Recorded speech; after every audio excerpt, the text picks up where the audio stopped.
Olá pessoal, mais uma aula de tópicos de física. O assunto da aula hoje é calorimetria e a sua equação fundamental. Professor Ivan Lima com vocês.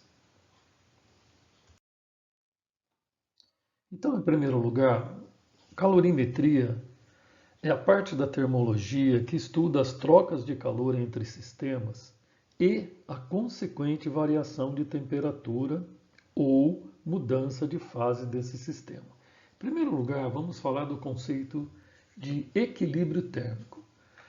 Quando dois corpos a temperaturas diferentes são colocados em contato térmico, verifica-se que, após certo tempo, ambos adquirem a mesma temperatura, que nós chamamos de temperatura de equilíbrio térmico.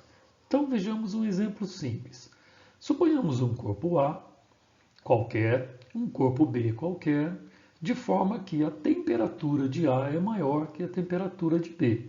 Ou seja, o estado de agitação térmica das partículas de A é maior que o estado de agitação térmica das partículas de B. Colocando A e B em contato, chamando este ponto de ponto transitório, e, passado algum tempo, separando novamente A e B, nós vamos perceber o quê? Que após decorrido certo tempo, as temperaturas de A e B são iguais, ou seja, atinge-se o estado que nós chamamos de equilíbrio térmico, ou seja, quando os corpos atingem a mesma temperatura.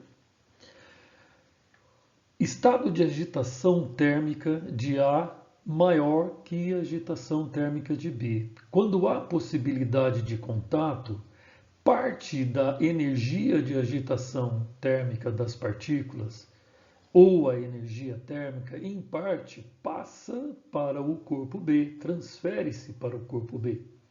De forma que, após eles serem separados, os níveis de energia térmica se igualam e, portanto, as temperaturas são iguais. Esse é o estado de equilíbrio térmico. Essa energia que se transfere de A para B, ou seja, espontaneamente do corpo de maior para o de menor temperatura, essa energia térmica transferida, ela, no momento da transferência, quando ela se transfere, nós chamamos de calor. Ou seja, calor é energia térmica transferida espontaneamente de um corpo para outro por uma diferença de temperatura. Ou seja, calor é uma forma de energia. Como o calor é uma forma de energia e nessa transferência ele causa coisas diferentes, nós o classificamos de dois tipos distintos, o que nós chamamos de calor sensível e de calor latente. Ou seja, dependendo daquilo que essa energia, que fisicamente é a mesma, causa. Então vejamos o que é ou o que vem a ser calor sensível. É quando essa quantidade de calor que é cedida ou recebida por um corpo, por um sistema, acarreta variação de temperatura, sem mudar de fase. Ou seja, energia que causa variação de temperatura, energia, calor sensível. E o que é o calor latente? É quando essa mesma energia cedida ou recebida faz com que haja mudança na forma de ligação de suas moléculas, ou seja, haja mudança de fase ou de estado físico. E isso ocorre à pressão constante, ocorre à temperatura constante. Então, pessoal, num primeiro momento, nós vamos falar a respeito do calor sensível, que é aquela quantidade de energia que provoca nos sistemas variação de temperatura sem mudança de estado. Então vamos considerar inicialmente um corpo de massa M que está a temperatura de T1, vamos chamar de T1, e que ao ceder ou receber uma quantidade de calor, aqui chamada de Q, a sua temperatura vai para um valor T2, sem ocorrer mudança de fase.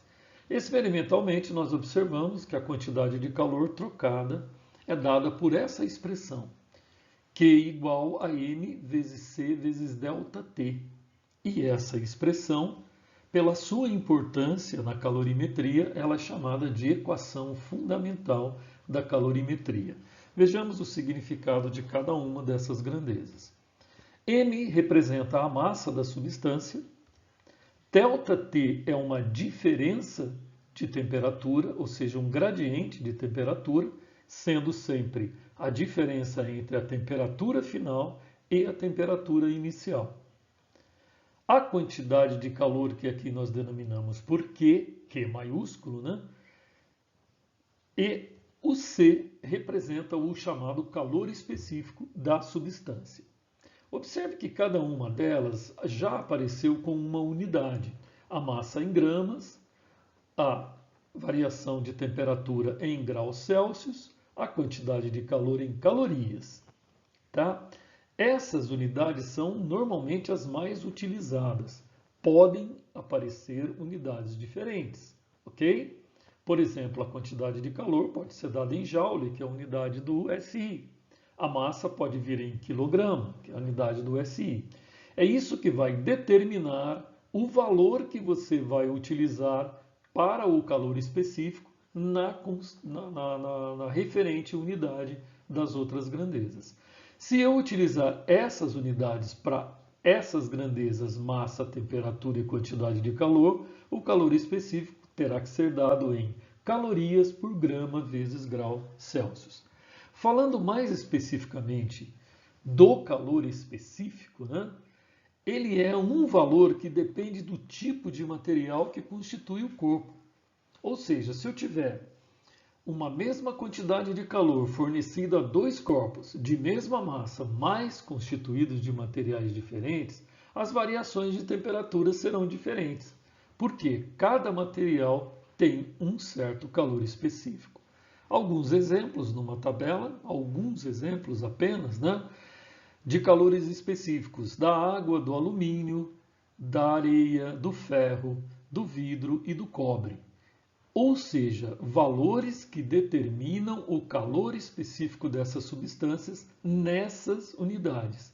Caloria por grama vezes grau Celsius. Aqui fazendo uma observação, né, se você comparar entre o cobre e a água, né, entre um metal e um líquido, a água, os valores de calores específicos são bem diferentes. Normalmente os calores específicos de metais são bem menores que o calor específico da água. Uma observação, que se eu tenho substâncias diferentes que possuem mesma massa e elas recebem a mesma quantidade de calor, aquela que tem menor calor específico sofrerá maior variação de temperatura. Ou seja, por isso que os metais são materiais que, comparados, por exemplo, com a água, sofrem variações de temperatura bem diferentes do que sofre uma substância como sendo a água. Dando sequência, então, vamos ver dois exercícios, dois exemplos de aplicação da equação fundamental. Primeiro, qual é a quantidade de calor necessária para aquecer 500 gramas de água de 20 graus Celsius até 100 graus Celsius? E aqui é dado o calor específico da água. Ele vale 1. E qual é a unidade de medida que nós vamos utilizar aqui? E qual é o significado dela, né? O calor específico da água indica que cada grama de água precisa de 1 caloria para que sofra uma variação de 1 grau Celsius. Isso é específico da água. Tomando então a equação fundamental da calorimetria, que comumente nós chamamos de quimacete, né? Quimacete, só para ajudar a guardar. Substituindo os valores, observem que a massa, nesse caso, tem que estar em grama, tal qual o calor específico, e a variação de temperatura tem que estar em grau Celsius. Substituindo então 500 gramas vezes 1, que é o calor específico da água, vezes a diferença de temperatura final e da inicial. Fazendo os cálculos, 500 vezes 1, 500, 100 menos 20, 80, 500 vezes 80, 40 mil calorias. Como caloria não é uma unidade, não é a unidade de energia do SI, se nós soubermos o equivalente de caloria em joule, podemos transformar para joule. Uma caloria é o equivalente a 4,18 joules. Portanto, 40.000 calorias, 40.000 vezes 4,18 joules, o que nos dá 167.200 joules, se nós quisermos trabalhar com essa energia em unidades do sistema internacional. Outro exemplo, uma quantidade de carbono, aqui 300 gramas, que recebe 1.800 calorias e sofre uma variação de temperatura de 20 até 70 graus Celsius. Com esses dados eu quero saber o calor específico do carbono. Novamente, tomando a equação fundamental da calorimetria, o que macete, né?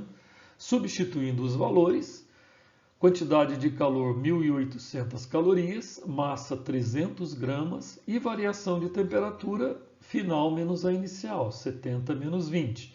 E sobra aqui para determinar o calor específico que nos é pedido.